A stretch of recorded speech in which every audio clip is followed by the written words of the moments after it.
welcome to Conversations. I'm so glad you guys stopped by. So what we're going to do is just talk a little bit about you and your organizations, and we'll just get excited and have a great time. Awesome. You want to tell me where you're from and who you are? Sure. Can we start? Sure. Okay. My name is Juliana Quarry, originally from Houston. Actually, my whole life has been in Texas. Went to school at UT. I currently work for Deloitte. I guess aside from work, I'm also involved in my church at Hope City as a Sunday school teacher. Wow. City. And I also serve as the PAYA treasurer. Wow, amazing. Oh, a Texan, born and bred. And tell us a little bit about yourself. So my name is Lande Coyote. When people ask me where I'm from, I'm like, okay, how do I want to answer it? Because I was born in London. And I've lived here for most of my life, but I'm from Nigeria. So it's kind of like, I don't know which country I want to represent that day, kind of just depends. Right.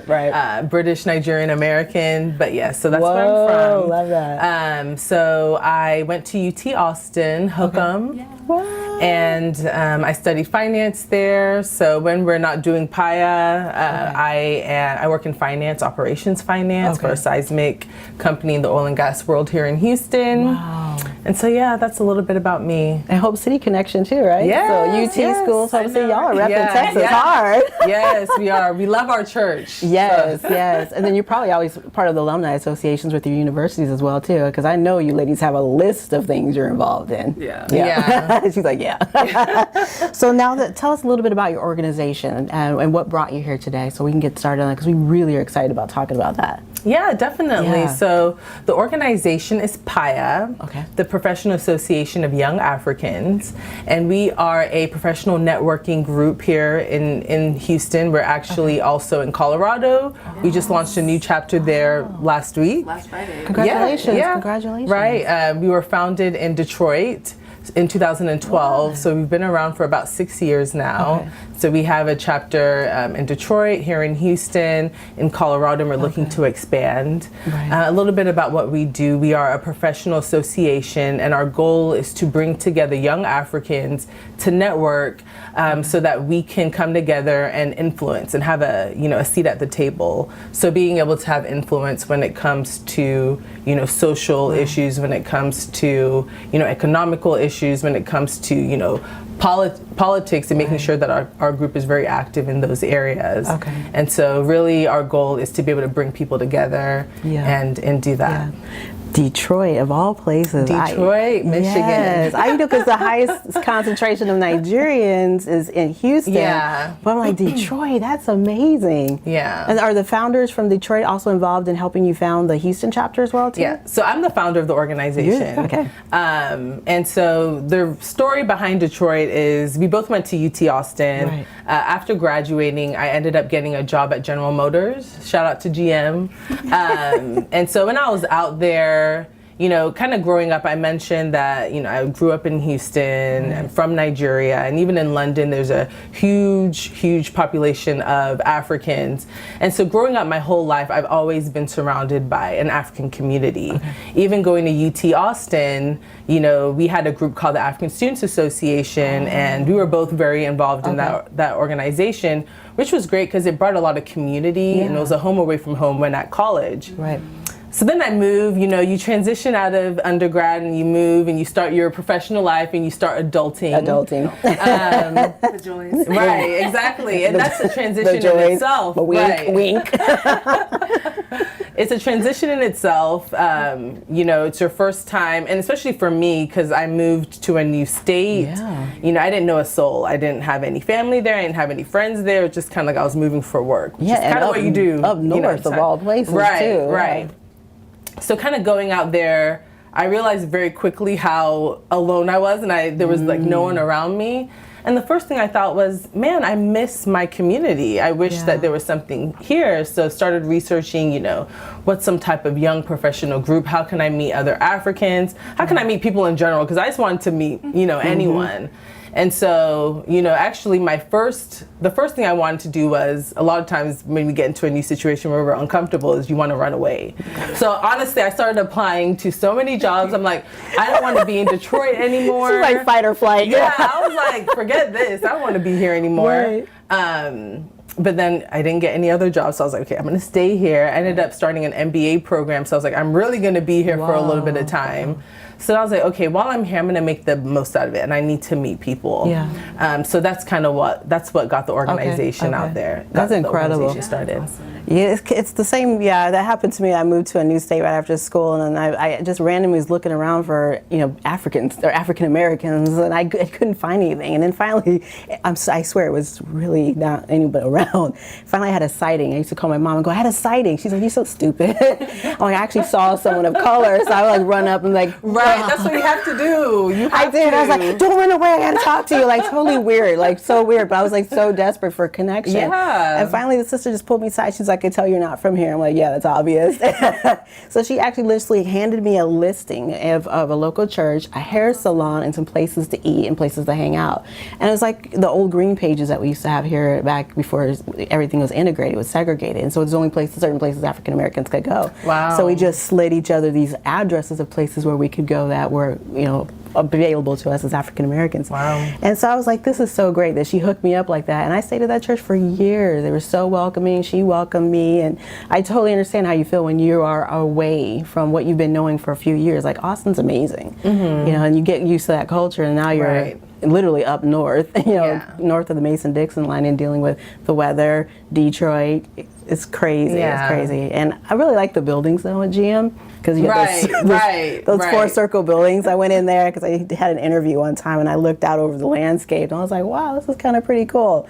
But that's an amazing opportunity to be able to do that, to leave your school, adult, go find a new university, and try to stand on your own 2 feet. Like, people don't really realize how challenging that is and how fearful that can be, and to have the courage and capacity to do it, that's a big deal. Yeah, that's a really big deal. Now let's talk a little bit about the mission and vision of the organization. You talked a little bit about the kind of the target market, but what's the overall mission and vision? And I understand there's a rebranding effort that happened in that too. Right. So we have 5 key objectives. Okay. Relationships, community building, we have growth and development, unity, and hospitality. Wow. So when you think about relationship building, we want PAYA to not just be an organization you go to, but it's something, it's like, a two-way street. You're receiving, but you're also giving. Yeah. We want people to make meaningful relationships. So that's the first one, is relationship building.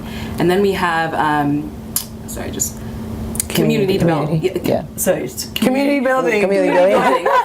that for us, that's just AKA African patronage. Supporting our own. So, when we do an event, for example, we just, like you talked about rebranding, we had our 2-year anniversary. Our photo booth person was someone that was an African-owned photo booth company. So we really try to, support our own, whether it's, events that we do, or if we're able to market on their behalf. That's something that we're really passionate about. Okay. And then we have growth and development. So we have quarterly general body meetings where we'll have a speaker come in and talk. So we've had meetings about, personal financing, building your brand, entrepreneurship. So we want to, provide a space where people are not just, coming for social, but also being able to grow. Right. And then we also have unity. So, as us being Professional Association of Young Africans, we're a Pan-African organization. Okay. So we know that there are, organizations that are catered to specific countries, and we support those organizations. Yeah. Like, we have NAMC, Nigerian American Multicultural Association. We have Ghanaian Urban Movement. So those are organizations that we partner with. Okay. So we want to not only support them, but we also want to provide a space where people from different countries can come and learn about each other. Right. Mm-hmm. And then last but not least, hospitality. Yeah. So we want to make sure that, just like Lonnie had, moved to Detroit and didn't know anyone there, we want, PAYA to be that home away from home for people that are new to Houston, new to Detroit, or new to Denver. Yeah. So that's kind of us in a nutshell. That was really a great trigger for me when you said hospitality. I'm like, that's what you feel when you come to Texas. Right. Yes. You really feel, as Texans, Nigerians, and everything else, like, you really take that to that next level. Like, to incorporate that into your strategy and your mission, that was powerful. Because that's really important, because you want that welcome mat rolled out. You want to feel like there's a space for you at the table. The table may be there, but sometimes people don't feel the hospitality to come and sit down and eat. Right. and partake. Right. You know, they don't always feel welcome, and you are literally making that part of, you know, like the 10 commandments of your organization, right? Like that's in stone. Like that will never change. Like, and you can feel it. Like I can feel the energy from you right now. Like that's never going to change. Everyone will always be welcome at PAYA, regardless. Like, oh, that's powerful, man. I'm like moved right now. Let's talk a little bit more about like some of the prior events that you had, or even some upcoming events as well too. What's happened in the past that you're excited about, that's been notable, and what's coming up? Sure, I can take that one. So one of our staple events is our honors ball. Okay. And that's also, it's an event that we've had in the past, and it's also an event that we're really excited that's coming up. Pretty much what that event is, it's a ball, so, you know, black tie affair, and really the purpose of the event is to celebrate African excellence in the community. We want to be able to have an opportunity to, you know, control the narrative in regards to the professionals in our community. What are the amazing things that they're doing? You know, African professionals not only here, but also honoring and recognizing and highlighting the accomplishments of African professionals abroad as well. And so really the point of it each year is to, you know, do just that, but to also do it in a fun way. And we tie it to a cause. So last year we partnered and we raised funds for the University of Ibadan in Lagos, Nigeria. And this year we're looking to do scholarships. And so we want to have fun with everything that we do, but we also want there to be some type of, you know, benefit, you know, on the back end, that we're making sure that, you know, it's a party with a reason, a party with a purpose, people say. So that's one of the events. That's powerful, the excellence piece and celebrating that. And then to know that there's an altruistic, philanthropic tie to that. Right. That's huge. I love that. And then to get dressed up. Oh yeah. Everyone looks for an excuse to dress up. Everyone wants to put on a gown or, you know, get their makeup done, their face beat or whatever. Exactly. Or you can jump into a three-piece suit or a tux. Like everyone wants an opportunity, and we all want to see ourselves at our best. And that's really what that feels like. That's your moment. To show up at your best and do something in excellence. And then at the end of it, there's something excellent that comes out of it, which is a benefit to an organization that's close to heart. Man, I love this. Yeah, and something cool that we did with the honors ball was we actually had a style partner network, and what that was we partnered with different companies, entrepreneurs in the community that had some type of business, some type of glam or some type of attire business. So we partnered with a friend of mine, she's an entrepreneur and she has a natural hair company. So we partnered with her, and it was like, if you have natural hair, you want to get your hair done, go to her. We partnered with a couple makeup artists in the community and said, hey, you know, publicizing them, because to what Julianne said, community building, we always want to tie everything back to our 5 main objectives.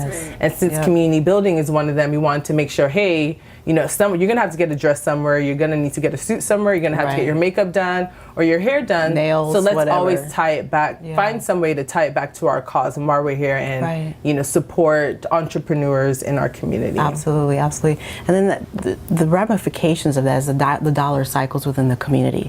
Not only does it dollar cycle, but there's trickle-down effects of empowering families. So when the dollar shows up in your household, you think about what that does for that household, that elevates that household. And so now you're seeing this positive effect show up in, you know, maybe extra school supplies, you know, car repair. Like, it's the little things that matter in our homes and our businesses. And you don't realize how powerful of an impact that you're making. Like, you'll never know, but it'll show up later, you know, and that's how important that is, that what you're doing. Like, that's huge. To have the dollar cycle like that in the community, significant. And people don't realize the buying power of our community. It's in the billions, and we're overlooked. So everyone just thinks it's just hair products, but it's not. Like you said, it's everything else. Maybe they wanted a suit, maybe they wanted new clothes. I'm blown away.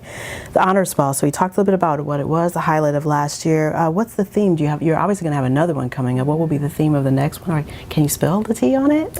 You are? Okay. Because I don't want to, like, you know, push you, like, no, we can't talk about it. So our theme this year is redefining our legacy. Oh, man. So just think of, like, kind of like what Londe said is, you know, having control over our narrative. You know, when you think, there's a stereotype within kind of the African community of what success is, like medicine or law, but we know so many individuals that are, you know, acting. You have like Yvonne Orji, like killing it in the acting industry. So just creating a space where we can celebrate those that are redefining our legacy, whether it's in their careers, as entrepreneurs, just, you know, just any aspect of their life. Fantastic. And where will it be held? Obviously in Houston. Okay. And what time of the year will this going to be? Do you have a date set for it? Yes. Okay. It's going to be on November 24th, 2018. Okay. It's going to be at the Heights Villa. So it's a really cute place in the Heights area. Okay. We are actually already selling tickets. So Okay. anyone that wants to purchase a ticket, they can purchase it at payaball.eventbrite.com. Okay, PAYA ball. And so, yes, we're selling tickets now. And so we're Okay. really looking forward to it. Fantastic. Man, that sounds like an amazing event. That's incredible. Let's talk a little bit more about your rebranding effort. That was powerful. We talked briefly when you were walking in about that, and I was blown away. The courage and capacity you have to rebrand something that's your baby like that. Let's talk a little bit more about that. What triggered it? What resources did you have, and where are you headed with your rebranding effort? Definitely. So, kind of goes back to the Honors Ball.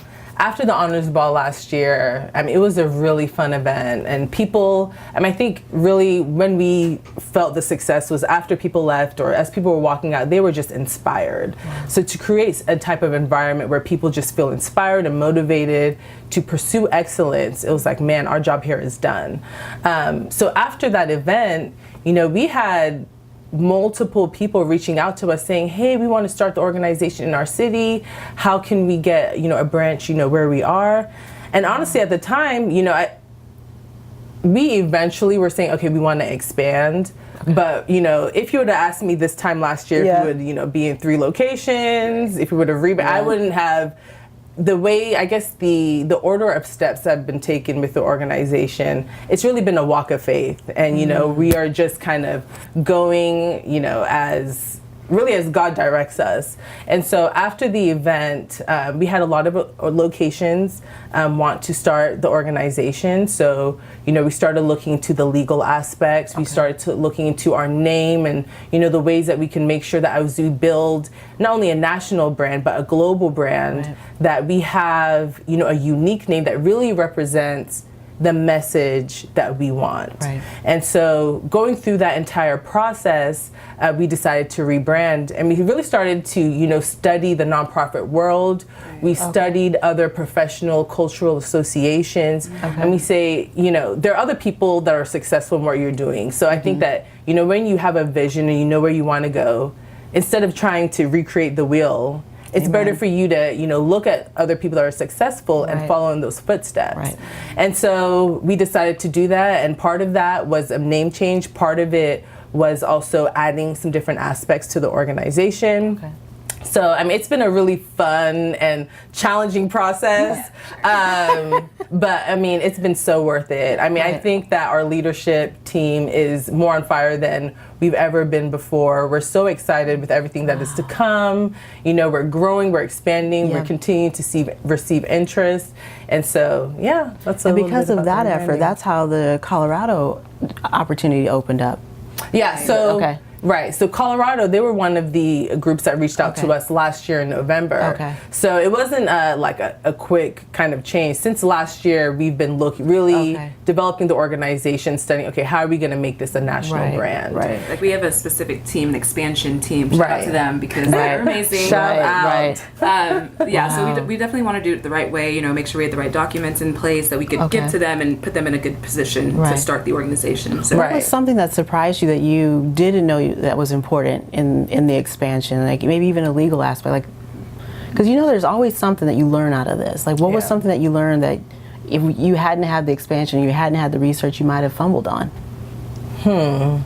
Probably many things. Probably the legal. What do we pick? What she's like, what do we pick? Yes, probably the legal aspect. Like, definitely digging in, right? Yeah. So that's how important it is. We really need to make sure that we are not trying to do this in a vacuum. And that's the lesson I think I want people to understand. Is like, don't do things in a vacuum. Like these ladies, what they did was they went and created a team of experts. Like, you can still maintain ownership and not lose the integrity and vision of your organization. Yeah. But you need a village. You need the support. And that's why we have our elders. That's why we have subject matter experts. SMEs involved in the process. Like your change management team literally is an entity of itself, helping to build that brand and expand it. Yeah. So I think that's important because I see so many people, especially I'm from LA and coming to Houston, like aren't willing to do what you did, which is to open themselves up, to be vulnerable, to be authentic, to be transparent and say, this is where we're at. This is where we want to go. And we're we're powerful enough as women and men in this industry and in what we do to say we want expertise to come on board. Mm-hmm. You know, and you still kept your vision like that didn't. Right. And then you added on. Right. Like added on the community aspect, the unity aspect. Oh, the hospitality one is still still bugging like that. That's so like love it. Yeah. What else is important for people to know if they want to make a change like you did into whatever they're doing, a personal life or professional life? What's important? I would say, you know, think about it, because you want to weigh the pros and cons. You don't want to ever make a decision on a whim. You really want to think about it. If you have a relationship with God, pray about it. You know, whatever your thing is.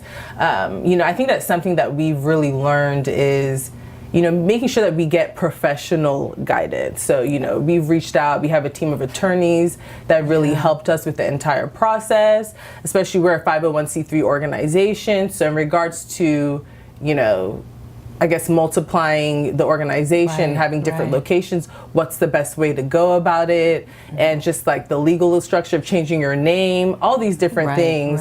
You know, we learned as we you know went, and we talked about this a little bit earlier. But YouTube University, Google, you know, that's how I we swear learned so by that. many I was things. joking with her. I'm like, YouTube University. I've learned so much stuff on there. Right. You learned so many things that even way. dance moves. I'm not even joking. Like straight up, I'm like the Jenna Freeze. Oh. But it's a powerful tool. Like the tools are all around us, and like we can't say we don't know. It's like we just maybe don't have the capacity or the courage yet to get past the fear of not knowing. To jump into the unknown. And that's what holds a lot of people back.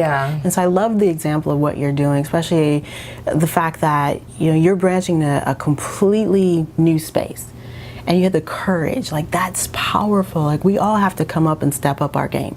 Like if you want to do a global brand and you want to rebrand, and it's even something where it's personal, like, okay, I want to rebrand myself. I take the steps, like the professional, intelligent steps that you took to seek that out. Like you could have switched from 501(c) to 501(c)(6). Like that's important. Like take the time to investigate it so that you don't have a hiccup down the line and it kind of curtails the bigger vision that you had for yourself. Man, I'm so impressed. Like, thank you. But power. What does PAYA mean to you guys personally? We've talked a lot about what you're doing for the global aspect, but how's it touching your hearts and souls, PAYA? Sure. So for me, so it's that cliche phrase that it takes a village to raise a child. So I think I'm at that point in my life where I'm ready to be the village for other people. And so when I think of PAYA, we want to be that organization that's there to encourage you with your professional aspirations, personal goals. Like how can we support you if you're an entrepreneur? Like what business do you have that we can, go to your launch party? And so for me, I just want PAYA. What PAYA means to me is just being that village for other young African professionals, and then also thinking about high school students and college students, like being mentors to them. And so we just want to be an organization that's intentional and that is able to support people in any walk of their life. Exactly. Love that. Love that. I would say to me, I mean everything that she said, but I would say PAYA to me means legacy. And I think that in life, if you're only living for yourself, or if all the decisions that you make is really just for you and your personal circle, then are you really having an impact? So it's like you go to work, you do all of these different things, but one day all of us are going to leave this earth. So it's like, what legacy are you leaving to your kids, your future kids, or your, just the community in general? And I think that for us, PAYA is that opportunity to leave a legacy here. We're building something, not really just we're sacrificing, we both have full-time jobs, but we believe, and so does the rest of our team that works, day and night, pulling all-nighters, just to get the organization to where it needs to be. But I mean ultimately we do it because we want to be part of something bigger than ourselves. And I think that deep in everyone's heart, that's where fulfillment comes, when you are helping other people and doing all of these things in love. And that's, I think, the best one of the best ways that you yourself feel good about yourself is by helping other people. So I think that this is a channel that we get an opportunity to serve our community and leave a legacy for generations to come. And it's so powerful too, because I can tell that you appreciate your history too, because you're talking about legacy. So someone else left a legacy for you. Right. And so you're literally standing on the shoulders of greatness, and you're still reaching for excellence and ensuring that the next generation, which, I mean, you're in your 30s, so that's just the kids that are in their 20s and, you know, they're 10-year-old, that's what you're looking forward to. And like you mentioned, talking to the high schoolers and the freshmen in college, that makes a huge difference. Seeing, for example, you know, I'm the first in my family to get a college diploma. I had literally no one to talk to. Wow. So I showed up at campus. I didn't even know how to register. I thought you just went to class. Like, no one talked to me. So I was just happy to get to the university, but I had no clue what to do next. There was no one that prepared me for that. So I just packed my little suitcase, went to campus, got my key to get to my dorm room. Like, okay, like, what do you do next? And my roommate's like, Are you registered? you're weird. Like, no, I'm like, seriously, I didn't know. I had no clue. And then because of that, I was late to get into the classes that I needed to get. So I kind of had to do things backwards. But once I got my feet wet and then found a community, I found the African American Student Association. And because of that, that's where, and then I joined a sorority, and because of the camaraderie and the sisterhood and the fellowship, like you were saying before, that helped. And I met the people that founded, you know, the African American Student Association. They were still floating around on campus. Oh, wow. They had founded in the 80s, and they were now part of the university system. Wow. So they were still there to help influence and guide us. And I'll never forget those moments. I'll never, you know, bumping my head against the wall and learning it. But like you said, that legacy they left empowered me to be able to be successful and to graduate. So this is what you're doing. I love what you said. I mean, I'm so moved and motivated and inspired, you know, by what you're doing. How are you connecting with the African community right now? What are some of the things that you're doing outside of PAYA, and what do you find about the African community here in Houston that has been insightful for you and that you've learned in the process that maybe you didn't even know? I think that for me, I mean, the African community here, there are a lot of Africans, so, you know, we're plenty here. I think that, you know, something that PAYA has shown me, so I'm Nigerian, but, you know, being part of a Pan-African organization, you're really able to see, you know, the Ghanaian culture here, the Ethiopian or Eritrean culture, the Cameroonian culture, you know, just so many different cultures, and you're able to experience really a continent, a Pan-African experience here. So I think for me, you know, I really love to challenge our organization to continue to partner with different groups to make sure that we are really a representation of the entire continent. But yeah, I mean, I think it's really nice to, especially like I mentioned, kind of living away in Detroit, and there actually are a lot of Africans in Detroit as well, but I think that there's something about being in a city that there's, you know, a lot of your people where you are, and then if there isn't, you create that atmosphere that you want. Okay. Sounds good. Yeah, for me, when you know, growing up, my parents were part of a specific, like, I'm Nigerian, so within Nigeria, they were part of like an Igbo organization, and so you kind of see kind of the older generation having a mentality of kind of like sticking to their, you know, their village people, but it's just inspiring to see our generation just their willingness and just eagerness to meet other people outside of, you know, whether it's their sorry, what's the word I'm looking for? Not only their country, but just, you know, where they are in life, and just wanting to make those connections outside of their country. So like, as Nigerians, there's so many Nigerians that are looking to network with Ghanaians and Kenyans. Just that willingness just puts us as an organization. There's a need for an organization that is Pan-African. Right. Yep. And I think it's interesting too when you meet some of the African Student Association on campus, like you see an immediate bond, like an immediate collaboration, whether or not you said they're from Ghana, Nigeria, South Africa, Zimbabwe, like it's like, oh, you're African? Okay, TIA, this is Africa, we're here in, you know, LA. So that bond is there, you know, and then they build from that's point on. And I love the collaboration that happens in the community. That's so powerful. What's next in your expansion efforts? So you're obviously going to look to expand beyond Houston, Detroit, and Colorado. Are you able to spill the tea on what's next?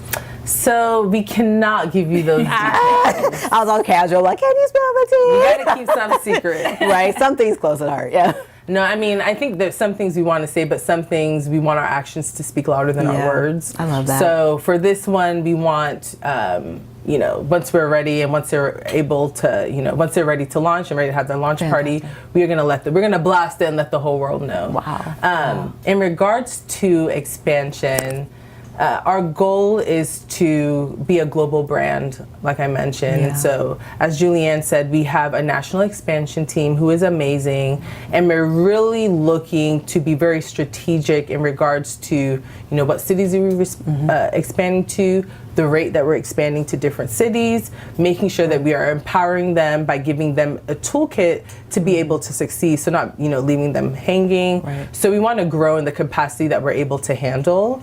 But yes, we are definitely excited to grow, because I think that really, there's so many people that they were where I was in 2011 when I first moved to a city and I didn't know anyone. And I think that's part of what motivates me, is because this is a grassroots organization. It's really about building, intimate relationships with the people that are around you and having a platform that does so. So, we're really looking to get a PAYA in any city with any group of people that, want it, that are, ready to start, a nonprofit organization, because, this is a full nonprofit, Right. And a lot of people think that nonprofits isn't really a business, but let me tell you, a nonprofit is a business. It is a business in every aspect. And so, people that are ready to take that on, that are passionate, that think that PAYA would be a good place or a good organization in their city, we are accepting applications. Okay. Anyone that is interested, they can send us a message they can DM us on any of our Instagrams. They can send us a message at info@payahouston.org. And our expansion team is, working through applications and making sure that we start the right locations at the right time. Fantastic, because you're actually thinking through the process and making sure that you're sustaining the success. Exactly. I love that. So definitely they can hit you up on email, Facebook, and Instagram. Those are your three primary methods for it. Okay, gotcha. I'm really so proud. Like when you stand in the presence of greatness and excellence, like it, and you feel it. Being around you has inspired me as well too, to kind of think of a bigger picture. Like, where can I go? How can I expand? And how can I further my reach? I have altruistic motives. I have philanthropic motives, and just listening to your story has done that. And I know it's going to do that for the viewers as well too. It's important to hear about PAYA, but just to see how it impacted you. Like, you can see the joy on your faces. Like, you can see the pride as well too, and that's a powerful place. And I know that others that are going to come into your presence are going to walk away feeling that way as well too. Like, I'm so glad I had this chance. I don't want to blow your heads up. I'm like, man, you meet people that are just doing it. Like, you're just like, oh man, I got to go home and rethink some things. What space am I in, and then getting that ready to go. So I really want to thank you guys for coming down to conversation. This is PAYA. You've talked a little bit about your social media. Let's shout that out one more time, and then we'll wrap up for tonight. Yes. So you'll just shoot over and say your Facebook and your Instagram for us. So our Instagram is at PAYA Houston. That's for the Houston chapter. We also have our national Instagram, which is at PAYA National. And then on Facebook, we are we're Professional Association of Young Africans. So you can search us on Facebook and find us there. Yeah. Fantastic. And then email is info@payahouston.org. Fantastic. So you guys definitely reach out. I know that you were inspired by their conversation. I know that you're inspired to connect, and you see the goals and the direction that they're headed. Make sure that you're supporting this organization and creating hospitality, unity, community. Thank you. This is Conversations.